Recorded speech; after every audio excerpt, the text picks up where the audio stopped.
네, 오늘은 이스라엘의 위로자 예수님, 이스라엘의 위로자 예수님이라는 제목으로 말씀을 나누겠습니다. 오늘 말씀에는 이제 두 사람이 등장합니다. 바로 시므온과 안나라는 사람입니다. 25절에 보면요, 이 시므온에 대해서는 이스라엘의 위로를 기다리는 자라고 이렇게 말씀해주고 있고요. 안나는 38절에 예루살렘의 속량을 바랬다고 네, 말씀해 주고 있어요. 이 두 사람의 공통점은 바로 하나님의 약속이신 메시아 예수 그리스도를 기다렸다라는 것입니다.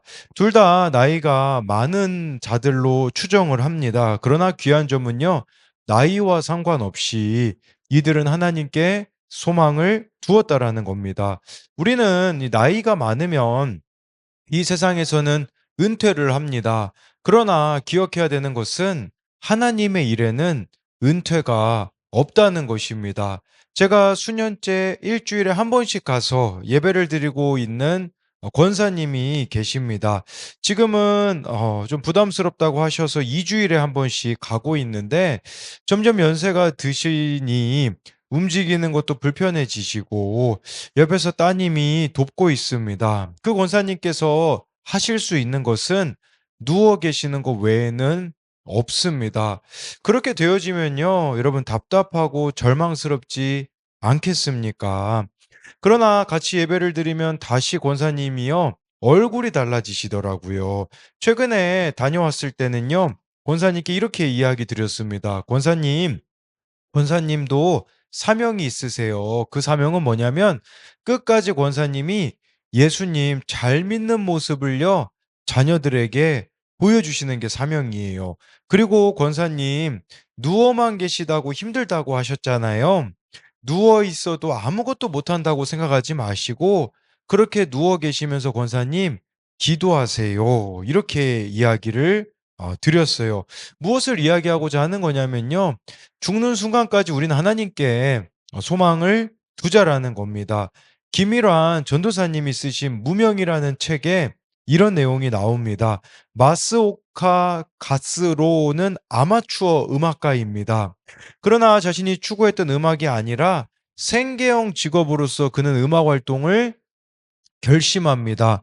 생계형 음악가로서 처음 가스로에게 주어진 일은 그가 평소에 하찮게 여겼던 일입니다.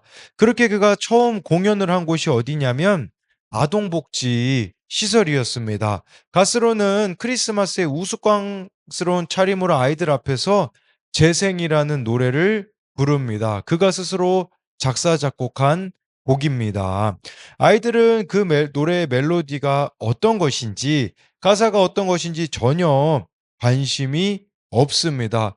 그런데 유독 한 소녀가 그 노래를 집중해서 듣는데 공연이 끝나고 찾아와서 다시 그 노래를 불러달라고 합니다. 그 소녀의 이름은 세리입니다. 그런데 그날 가스로가 자는 사이에 그 복지시설에 불이 납니다. 예, 아저씨, 제 동생 다스가 옥상에 있어요. 다스로는 자신이 죽을지도 모르지만 이 세레의 이야기를 듣고 옥상으로 향합니다. 가스로는 대신 그 골조를 맞고 그 자리에서 죽습니다. 여러분, 가스로에 대해서 어떤 결론을 내릴 수 있겠습니까? 그는 실패자요, 루저가 아니겠습니까? 결론의 유혹에 갇혀 있는 사람들의 관점으로는 가스로만큼 실패자는 없을 것입니다. 그런데 이 책의 저자인 히가시노 게이고가 이 장의 마지막을 이렇게 장식합니다.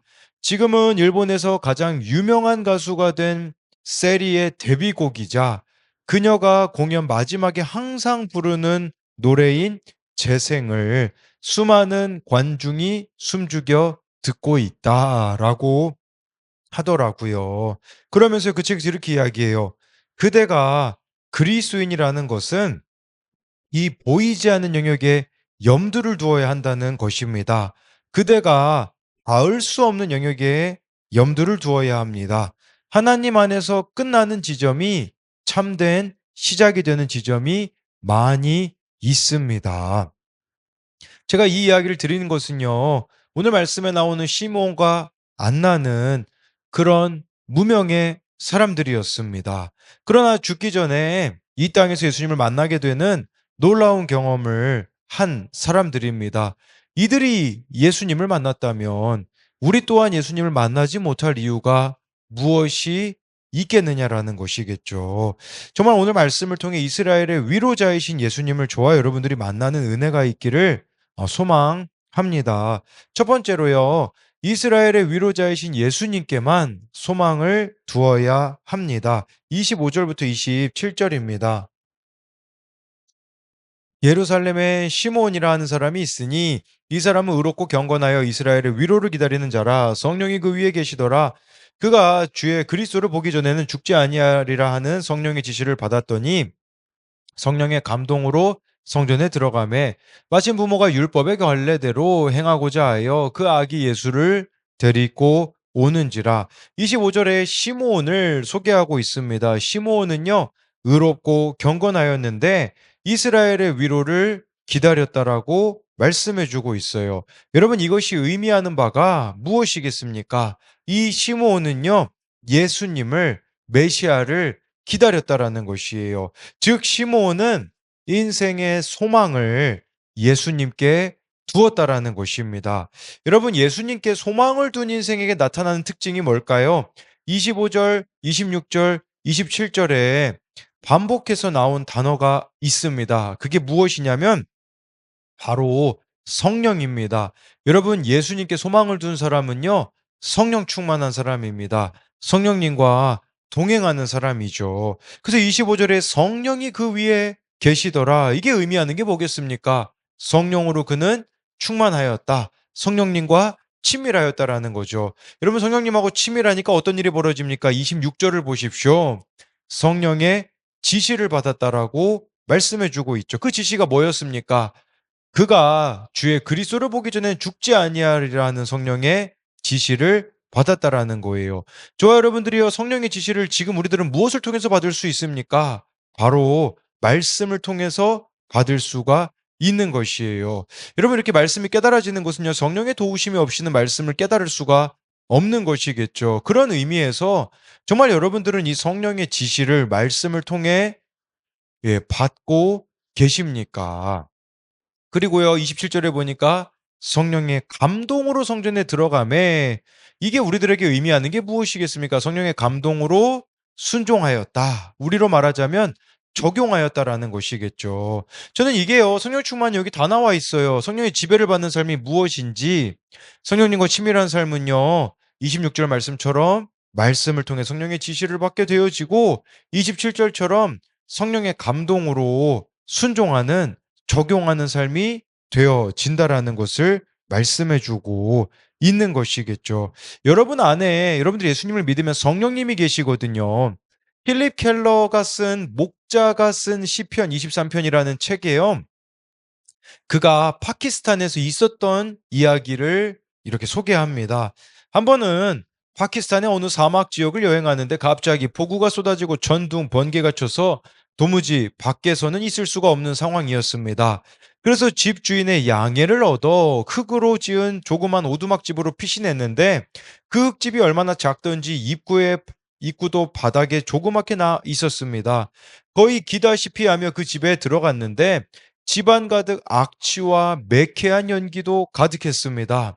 온기를 유지하기 위해 집안에 불을 피웠는데 그 연료가 짐승의 분뇨를 말린 것이었습니다. 거기서 나는 냄새와 연기가 얼마나 지독한지요. 그때 목사님은 강력한 성령님의 음성을 들었다고 합니다. 그 음성은 무엇이었냐? 내가 지금 처한 그 형편이 바로 내가 내 속에 있는 형편이다라는 것이겠죠. 그러니까 성령께서요, 우리 안에 계신데 우리 안이 너무 더럽다라는 것을 말씀해 주고 있는 것이에요. 여러분, 우리도요, 한번 생각해 보셔야 돼요. 여러분 안에 성령님이 계시는데 어떤 모습으로 계실까요? 정말 내가 성령의 지시를 받고 성령의 감동으로 순종하는 삶을 살아서 마음껏 성령께서 나를 통해서 일하실 수 있는 그런 여러분들은 사람입니까? 아니면 내 안에 성령이 계시지만 성령께서 답답해 하실 수밖에 없는, 한식하실 수밖에 없는 그 상태는 아니냐라는 것이죠. 여러분 시므온은 성령의 사람이었어요. 성령님과 동행을 하니 성령의 지시를 받고 성령의 감동을 따라 순종하며 하루하루를 살아갔던 것이겠죠.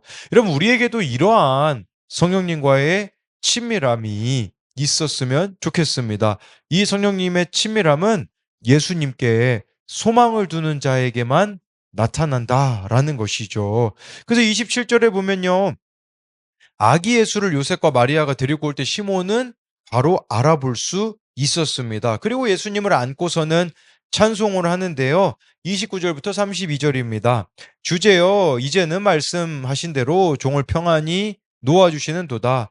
내 눈이 주의 구원을 보았사오니 이는 만민 앞에 예비하신 것이요 이방을 비추는 빛이요 주의 백성 이스라엘의 영광이니이다 하니 제가 여기서 놀란 게 있습니다. 이 하나님을 찬송하는 내용 중에 29절의 시작이 뭐라고 나와 있습니까? 주제여라고 나와 있죠. 여러분 이 주제여라는 것은요. 우리가 흔히 주님이라고 부르잖아요. 주님보다 더욱 강한 의미가 있어요. 이 주제라는 의미는요.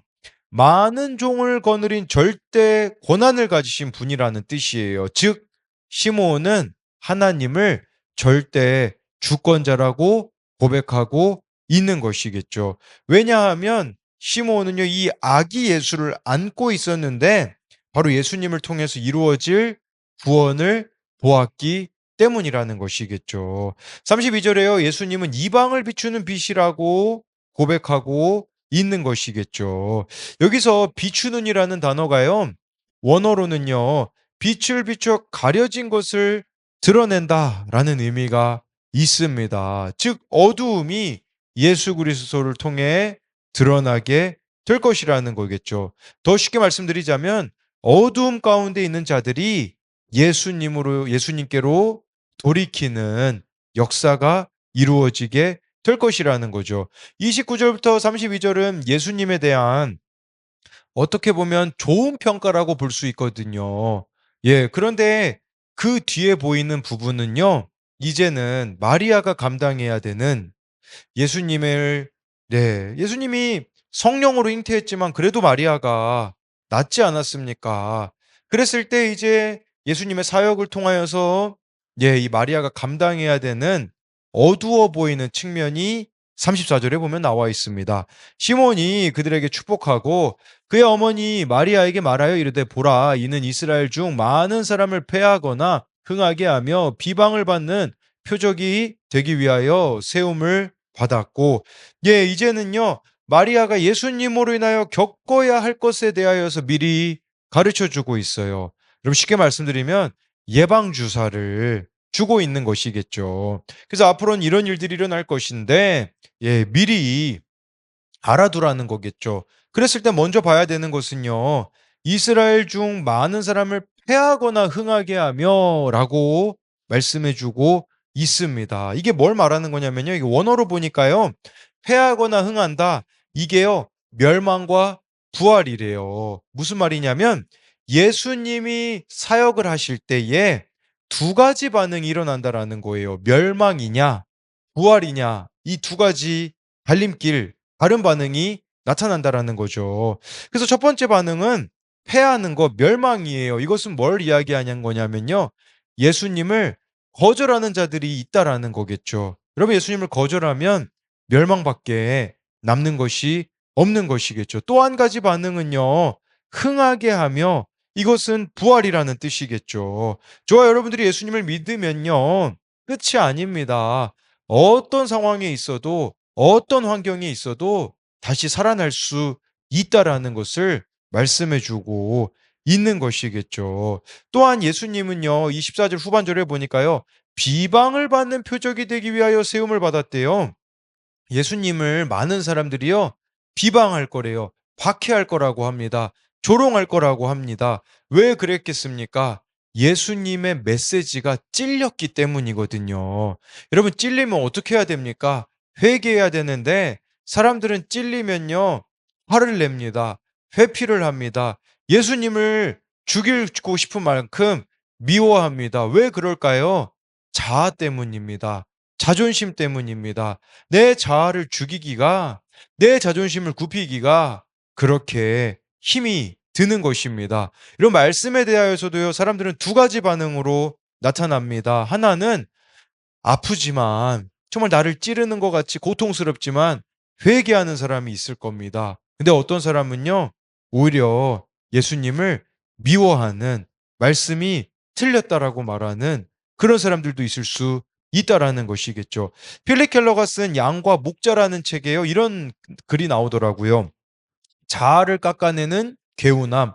실제로 털 깎는 일이 다 끝나야만 양도 목자도 마음을 놓게 된다.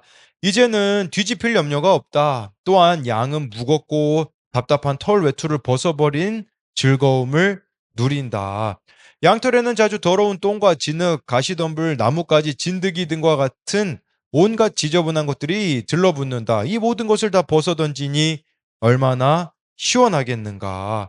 그러면서 이런 내용이 나오더라고요. 마찬가지로 우리의 자아중심적인 옛 삶을 다루는 일에서도 주님이 우리를 붙드시고 말씀의 예리한 칼날을 우리 삶에 대시는 날이 오게 된다. 한동안 그것이 불쾌할 수도 있다. 틀림없이 우리는 몸부림치며 발로 걷어찰 것이다. 발로 베이고 상처를 입게 될 수도 있다. 그러나 그 일이 다 끝나면 얼마나 개운하겠는가. 오, 우리 자아로부터 해방된 기쁨이여 얼마나 놀라운 회복인 회복인가라고 말하는 것이죠. 양털을 깎는 것과 같은 고통이 이 자아를 깎아내는데 있다라는 것이에요. 여러분, 이 자아 중심적인 삶을 내려놓기 싫어하기 때문에 사람들이 예수님을 미워하는 겁니다. 비방하는 겁니다. 믿지 않는 것입니다. 예, 그렇기에 정말 저와 여러분들에게 필요한 것은, 예, 예수님을 비방하지 마시고요. 거절하지 마시고요. 미워하지 마시고 정말 예수님을 사랑함으로써 회개하는 자가 되었으면 합니다. 이것에 대한 두 가지 적용 질문은요, 성령님과 친밀한 가운데 살아가고 있습니까? 그렇기에 성령의 지시와 감동 가운데 살아가고 있습니까? 아니면 성령께서 아무것도 내 안에서 하시지 못하시지 않습니까? 여러분, 성령이 우리 안에서 아무것도 하시지 못하는 상태를 뭐라고 하는지 아십니까? 성령 회방죄라고 할 수 있습니다. 예, 또 한 가지는요, 예수님이 나를 흥하게 하실 구원자임을 믿습니까? 말씀을 들을 때 마음에 찔림이 있어서 회개합니까? 아니면 회피하며 예수님을 비방합니까?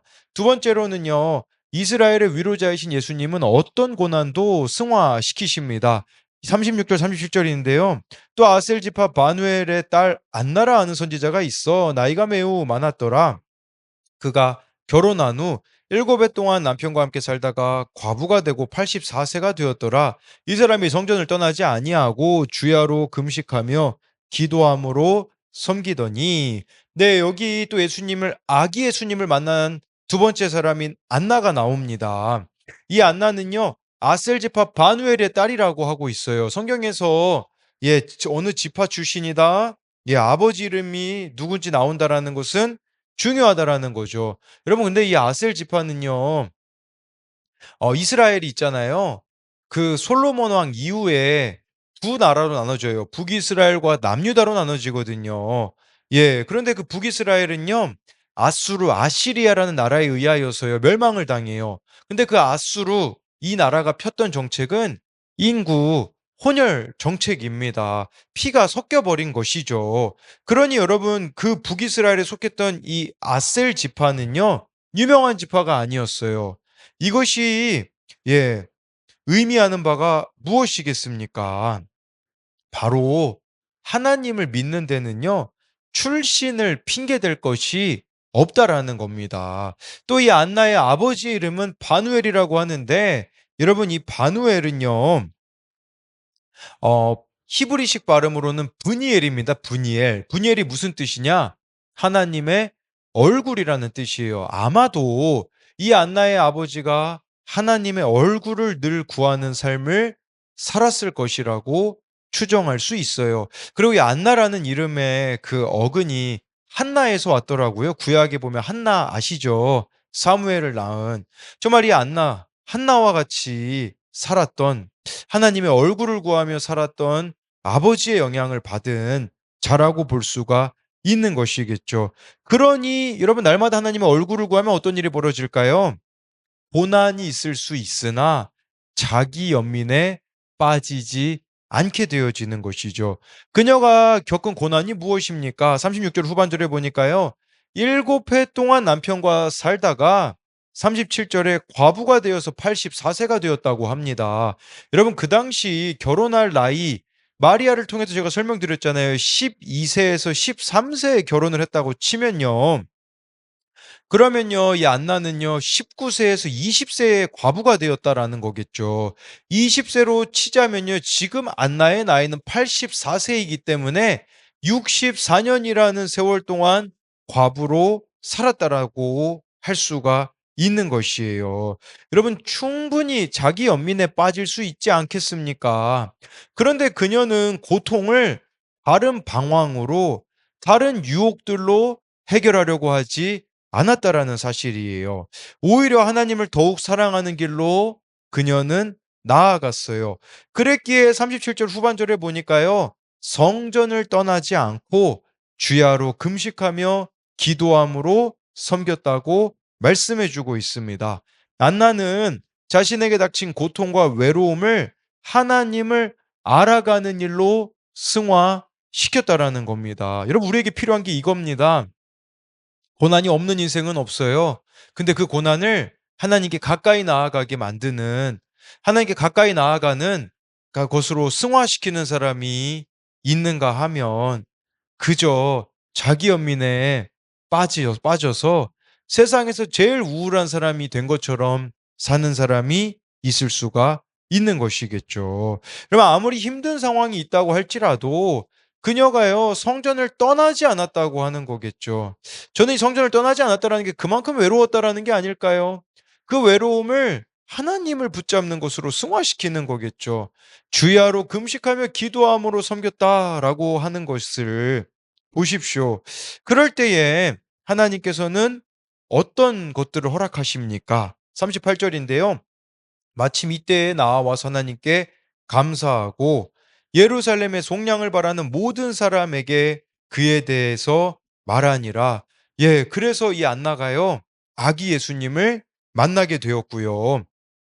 그리고 메시아인 이 예수님을 기다리는 사람들에게요, 예수님을 전했다라고 말씀해 주고 있는 것이에요. 저는 이 말씀이 이렇게 다가오더라고요.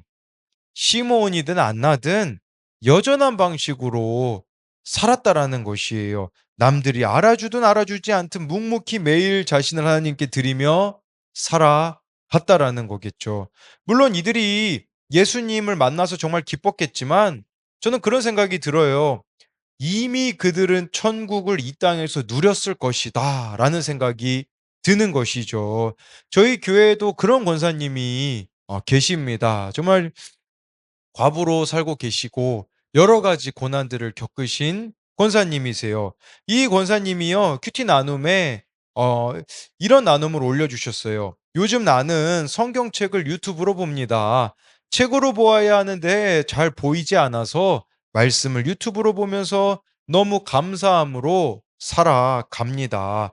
말씀 안에 들어가 있으면 모든 것을 다 잊어버리고 말씀에 간절함으로 보고 있습니다.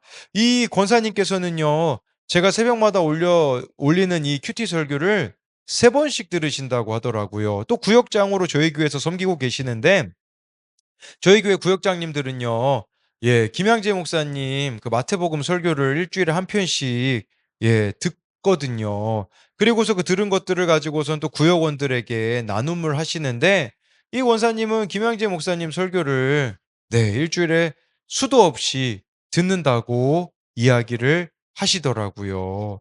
하나님을 더 가까이 하는 삶의 구조, 그 여전한 방식이 권사님을 이 땅에서 천국을 누리게 만들어주고 있는 것이겠죠.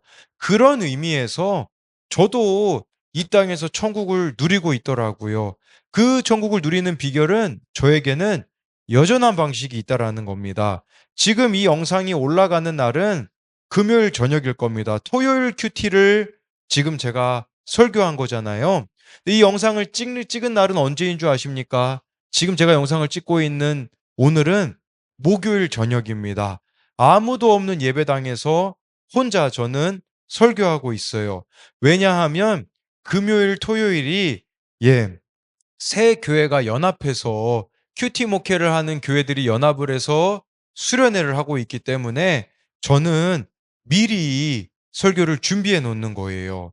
매일매일 설교를 저는 해야 되기 때문에 그 시간이 고통스럽기도 합니다. 오늘도 이 설교를 준비하는데 4시간, 5시간 이렇게 걸려가면서 준비를 하였거든요. 근데 그거 아십니까?